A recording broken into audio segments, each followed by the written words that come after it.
Good day, Miss Ana Joy Castro. Can you tell me about yourself? Hello, sir or ma'am. I am Ana Joy Timbol Castro from Magalang, Pampanga, and I am 29 years old. Single, sir. Okay. Do you have any kids, ma'am? No, I don't have, sir. How many siblings do you have, ma'am? I have 6 siblings, sir, and I am the second eldest. Okay, thank you. Tell me about your educational background. I am high school graduate, sir. Please state the reason why you didn't attend college. Financial status, sir, cannot afford my family to Okay. go in college, sir. Okay, ma'am, thank you. Do you have work experience abroad? I have worked in Malaysia, sir, for 1 year and 1 month, sir, with taking care of 1 month old, sir, and 4 years old, and other chores of the house, sir, house cleaning, cooking, dishwashing, ironing, and car washing, sir. Okay, ma'am, thank you. Did you finish your contract, ma'am? No, sir, with a reason that I have an emergency in the Philippines, sir, because my uncle is died, sir, and I asked my employer if I can go back to the Philippines, and they allow me, sir. Okay, ma'am, thank you.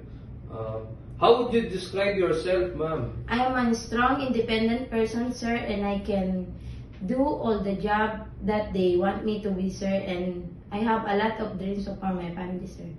Okay, ma'am, thank you. Do you have any tattoos? No, sir. Okay. Did you undergo to any kind of surgery No, sir. before? Why do you want to work abroad? I have many plans for my family, sir. For the high salary, I just want to work abroad again and again, sir. And I have many siblings, sir. That's why I want to work in the high salary, sir. Okay, ma'am. Are you scared of cats and dogs? No, sir, because we have a cat and dogs in the house, sir. Okay, ma'am. Give me an idea on how would you handle a child. How would you take care of a naughty child or a child with tantrums?